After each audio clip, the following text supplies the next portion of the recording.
নমস্কার, আমার ইউটিউব চ্যানেলে আপনাদের সবাইকে অনেক অনেক স্বাগত আর অনেক অনেক ভালোবাসা। আজকের নিবেদন তনুর পয়লা বৈশাখ। ছোট্ট তনু ভীষণ দুষ্টু।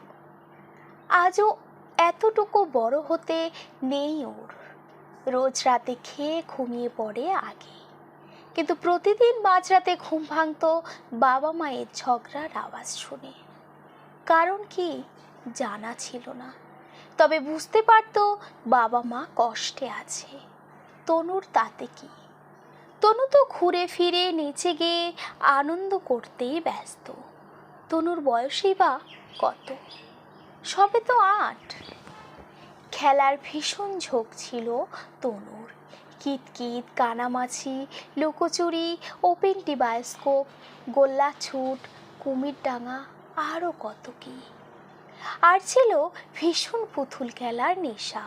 জুতোর বাক্সে থাকতো তনুর বর আর বউ পুতুল, সঙ্গে ওদের ছেলে মেয়ে। কাছেই ছিল দর্জির দোকান, সুযোগ পেলে ওখানে গিয়ে করিয়ে আনতো কাটা কাপড়। ঠাকুমার সাদা শাড়ি ছিঁড়ে গেলেই অনেকটা ছিঁড়ে নিয়ে সেই শাড়ি টুকরো করে ছিঁড়ে তার ভিতরে আরও কিছু টুকরো কাপড় গোল করে ঢুকিয়ে পুতুল বানাতো। ঝাঁটার কাঠি দিয়ে হাত বানাতো, কাজল দিয়ে চোখ, আর মায়ের সিঁদুর দিয়ে ঠোঁট। কখনো মাটির পুতুলও বানিয়ে নিত। তখন ছিল না কোনো নিষেধ। তনু বরাবরই একটু ধিঙ্গে মেয়ে ছিল। গাছে উঠতে পারত খুব সহজেই। খাবারের পরে বাধ্য মেয়ের মতো করে মায়ের বুকের কাছে শুয়ে পড়ত আর চলতো হাত দিয়ে মায়ের বুকে দুষ্টুমি। মা মাঝে মাঝেই বিরক্ত হয়ে ধপাস ধপাস পিঠে বসিয়ে দিত, কিন্তু হাত তার নিজের কাজ করেই যেত। যেই মা ঘুমিয়ে পড়তো অমনি পা টিপে টিপে দে দৌড় একদম মাঠে। জলপাই গাছ, কখনো আম গাছ, কখনো কুল গাছে ওঠার জুড়ি নেই তনুর। আগেই কাগজের মধ্যে নুন নিয়ে প্যান্টের ভিতরে গুজে নিয়ে আসতো, সঙ্গে ব্লেড। বন্ধুদের সাথে আগেই কথা হয়ে থাকতো, তারপর বন্ধুরা মিলে বসে জব পেশ করে সেই স্বাদ উপভোগ করত। তনু বাবার খুব আদরে মেয়ে। রাতে বাবা এলেই তনুর জন্য কিছু না কিছু নিয়ে আসতোই। আধ ভাঙা ঘুমের চোখে সেগুলো সাবার করত তনু। তনু এখন স্কুলে পড়ে। তনুর ক্লাসে দুজন দিদিমণি ছিলেন, একজন রোগা পাতলা ফর্সা, চোখে চশমা, দেখতে বেশ দিদিমণি দিদিমণি, আর একজন ঠিক তার উল্টো। এইয়া মোটা, গায়ের রং চাপা, হাঁটতে কষ্ট হতো। ওই দিদিমণিকে তনুর ভীষণ ভয়। সুযোগ পেলেই কাঠের বেত দিয়ে মারত। দিদিমণির সঙ্গে থাকতো উল আর কাটা। সারা বছর কি যে এত সোয়েটার বানাতো মাথায় ঢুকতো না তনুর। আর সোয়েটার বানাতে বানাতে ঘুমে ঢলে পড়তো। একটু ঘুমের ব্যাঘাত ঘটলেই কপালে দুঃখ ছিল ক্লাসের সব বন্ধুদের। তনু আর তনুর বন্ধুরাও কিন্তু ভীষণ বাজে ছিল। সুযোগের সদ্ব্যবহার করতে ছাড়তো না। ওই ফাঁকে সব বন্ধুরা মিলে ছোট গোল গোল পাথর দিয়ে নানা রকম খেলা চলতো ওদের। তনুদের খুব সচ্ছলতা ছিল না, খেটে খাওয়া গরিব ঘরের মেয়ে তনু। ভালো ভালো খাওয়া দাওয়া, সুন্দর জামা ভাবনারও বাইরে ছিল। সাদা টেপ জামা পরেই সারাদিন কেটে যেত। ভালো জামা বলতে দর্জি থেকে বানানো ঘটি হাতা, হাঁটুর নিচ পর্যন্ত ঝুল জামা। বাবা মায়ের ঝগড়া দিনকে দিন বেড়েই চলেছে। তনু মায়ের মেয়ে কম, বাবার মেয়েই বেশি ছিল। তাই সারাদিন পর বাবা যখন কাজ থেকে ঘরে ফিরত তখন তনুর খুব ইচ্ছে হতো বাবার কোলে মাথা রেখে শুতে। আগে তো তাই করতো, কিন্তু ইদানিং সব যেন পাল্টে যাচ্ছে ধীরে ধীরে। একদিন এই ঝগড়া তুমুল রূপ নিল। বাবা মাকে আর তনুকে ছেড়ে চলে যাবার জন্য ব্যাগ গোছাতে শুরু করলো। তনু বাবার সাথে যাবার জন্য ভীষণ কাঁদল, কিন্তু বাবা তনুকে সঙ্গে নিল না।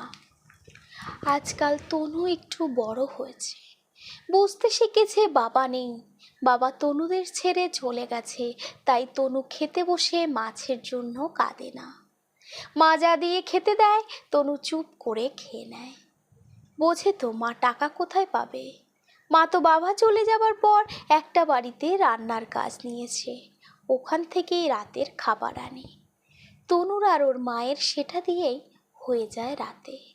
সেখানে হঠাৎ কোনো দিন মাছও থাকে। এবার হোলিতে বাবা নেই, তাই তনুর আনন্দও নেই। মা বলেছে হোলি খেলা মেয়েদের জন্য নয়, তাই তনুকে আবির কিনে দেয়নি। কিন্তু পাশের বাড়ির মিঠুন কাকু তনুকে এক প্যাকেট আবির কিনে দিয়েছে। তনু সেই আবির পুরোটাই তুলসী তলায় ঢেলে দিয়েছে রাগে। বিকেলে এবার আর মা তনুকে রাধা সাজিয়ে দিল না। তনুর বন্ধু লক্ষ্মী এসে ঘুরে গেছে। গেলবার মা তনুকে রাধা আর লক্ষ্মীকে কৃষ্ণ সাজিয়ে পাড়ায় সবার বাড়ি নিয়ে গেছে। তনু নাচতে পারত খুব সুন্দর করে, আর গানও করত আপন মনে। আয় রে উলি কুসুম কলি, বাবুর বাগানে ফুল তুলবো মালা গাঁথবো পরবো দুজনে। কৃষ্ণের চারপাশে হাত তুলে তুলে নাচত। সবাই আদর করে টাকা আর চাল দিত। আবার তনু আর লক্ষ্মীকে অনেকেই প্রণামও করত, জল মিষ্টি খেতে দিত। দারুণ মজা পেত তনু। সেই দিয়ে পরের দিন চড়ুই ভাতি হতো। এবার সব বন্ধ হয়ে গেল, শুধু বাবা নেই বলে। এবার কিন্তু একটু একটু করে রাগ হতে লাগলো তনুর বাবার উপর। চৈত্র মাসে ভীষণ মজা হয়। সারাদিন তনুদের পাড়ায় শিব পার্বতী কালী ঘুরে বেড়ায়। ওদের সাথে তনুও এবার ঘুরে বেড়ায়। ওদের নাচ দেখতে খুব ভালো লাগে তনুর। তাছাড়া মা তো বাড়িতে থাকে না, তনুকে বকাও দেবার কেউ নেই। আবার রাতে কখনো কখনো নাচও হয়। সেখানে বাইদা বাইদানি থাকে। ওই যে গো গানটা শুনেছো তোমরা, চল বাইদানি আমরা সিনেমাতে যাই, ব্যালকনিতে টিকিট কাইটা বাদাম খাওয়ার পয়সা নাই। বন্ধুরা সবাই গল্প করেছে ওরা চড়ক মেলায় খেলনা কিনবে, মাটির পুতুল কিনবে, পাঁপড় ভাজা খাবে, ঘুগনি খাবে, আরও কত কি। তনু এবার যাবে না। মা বলেছে তোর বাবা নেই যে মেলায় যাবি, পয়সা কোথায় পাবি। তাই তনুর একটু ইচ্ছে নেই মেলায় যাবার। বিকেল থেকেই তনু কেঁদে কেঁদে মুখ ফুলিয়ে ফেলেছে। সবাই চড়কের মেলায় গেছে। ওদের বাড়ির সামনে দিয়ে বেলুন হাতে বাড়ি ফিরছে। শুধু তনু গেটের কাছে দাঁড়িয়ে দেখছে। চোখের জল লুকিয়ে রেখেছে বন্ধুদের থেকে, পাছে কাল ওকে কেউ খেলা না নেয়। ওর সাথে যদি ওরা আড়ি করে দেয়। ওরা ভেঙায় এই বলে এক লাথি কপালে, বিয়ে দেব কালকে সকালে। সন্ধ্যায় মা কাজের বাড়ি থেকে জিলিপি এনেছে। তনু খায়নি। ওর তো বেলুন আর পাঁপড় ভাজা চাই। মা একটা লাঠি দিয়ে মেরেছে আর বলেছে বাপটা তো রাইখা চইলা গেছে, এখন আমি রাইখা চইলা গেলে কেমন হইব। তনু মনে মনে ভাবে মাও যদি তাকে ছেড়ে চলে যায় তাহলে সে থাকবে কার কাছে। রাতে কাকে জড়িয়ে ঘুমোবে সে? সে যে ভীষণ ভূতের ভয় পায়। তাই তনু আর বেশি জেদ করেনি। মায়ের আনা ডাল ভাত খেয়ে শুয়ে পড়ে। তনুর মনে পড়ে সেবার বাবার হাত ধরে চড়কের মেলায় গিয়েছিল। বাবা তাকে মাটির রান্নাবাটি কিনে দিয়েছিল, তারপর নাগরদোলনায় চড়িয়েছিল। তনু তো খুশিতে নাগরদোলা থেকে নেমেই টুকুস করে বাবাকে একটা চুমু খেয়েছে। তারপর বাবা তাকে কাঠি আইসক্রিম কিনে দিয়েছে। তনুর গোলাপি রঙের আইসক্রিম খুব পছন্দ ছিল। চেটে চেটে খাওয়ার পর ঠোঁট আর জিভটা কেমন গোলাপি হয়ে থাকে। তারপর জিলিপি আর একটা বেলুন নিয়ে বাড়িতে ফিরেছিল। এবার কিছুই হলো না। কালকে পয়লা বৈশাখ, এবার বাবা নেই, তাই নতুন জামাও সে পাবে না। বন্ধুরা সবাই নতুন জামা পরে তাকে দেখাতে আসবে। সেভাবে কাল ঘর থেকেই বের হবে না। গত বছর বাবা তনুর জন্য পয়লা বৈশাখে একটা খুব সুন্দর সাদা ফুল জামা এনে দিয়েছিল। স্নান সেরে সেই জামা পরে বন্ধুদের সাথে কত ঘুরেছে। বিকেলে মায়ের সাথে বাজারে হারু কাকুর সোনার দোকানে গিয়েছিল। ওই দোকানেই তো তনুর পায়ের তোড়া বানাতে দিয়েছে তনুর মা। দোকানে যাবার সাথে সাথেই একটা চেয়ারে বসতে দিয়েছিল দোকানের একটা লোক, সঙ্গে একটা কাচের বোতলে মিষ্টি শরবত, তার মধ্যে একটা পাইপ। তনু পাইপটা মুখে দিয়ে শুরুত করে টান দিতেই শরবত সোজা তনুর মুখে। আনন্দ আর ধরে না তনুর। তনু ভাবে তার বাবা সব সময় বলতো, তনু আমার মা লক্ষ্মী, তনুকে ছাড়া আমি বাঁচব না। তাহলে আজ এতগুলো দিন বাবা কি করে একা একা থাকছে? তাহলে কি তনুর বাবা মিথ্যে বলতো? কিন্তু বাবা তো কখনো মিথ্যে বলে না, বাবারা তো বাবাই হয়। চোখের জল বাদ মানে না তনুর। তাকে কেউ ভালোবেসে না, ইচ্ছা করে মরে যেতে। কাঁদতে কাঁদতে তনু কখন ঘুমিয়ে পড়ে। হঠাৎ তনুর মনে হয় তার বাবা তার কপালে চুমু খেলো। তনু একটু চোখ খোলে। এত ঘুম চোখে যে চাইলেও চোখ পুরো খোলা যাচ্ছে না।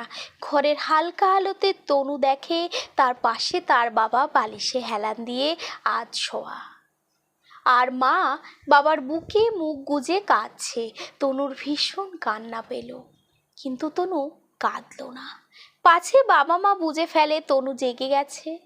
তনু যে এখন অনেকটা বড় হয়েছে।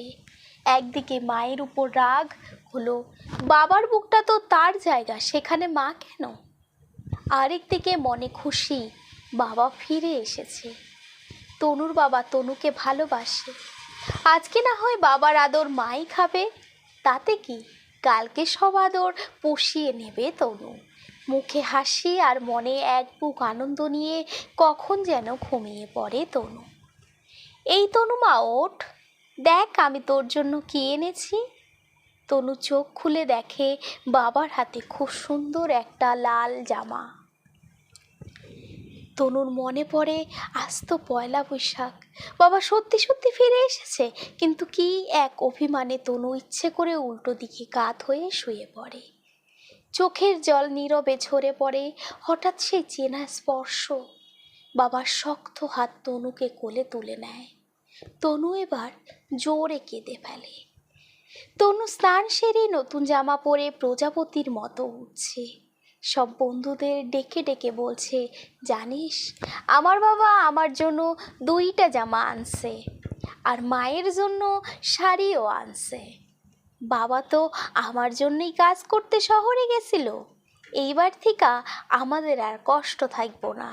আর আমার মা লোকের বাড়ি ঝিয়ের কাজ করতেও যাইব না। বাবা কইছে যে। তনু আজ ভীষণ খুশি। তনুর জীবনে পয়লা বৈশাখ নিয়ে এসেছে এক বুক নতুন আশা। নমস্কার, আজকের গল্প এই পর্যন্তই। গল্পটি যদি আপনাদের ভালো লেগে থাকে তাহলে অবশ্যই আমার চ্যানেলটিকে সাবস্ক্রাইব করে আমার পাশে থাকবেন। আর যদি কিছু ভুলভ্রান্তি হয় অবশ্যই কমেন্ট করে জানাবেন আর আমায় ক্ষমা করে দেবেন। আর যারা আগে থেকেই আমার চ্যানেলটিকে সাবস্ক্রাইব করে রেখেছেন তাদেরকে জানাই অসংখ্য ধন্যবাদ। সবাই ভালো থাকবেন, সুস্থ থাকবেন, সাবধানে থাকবেন।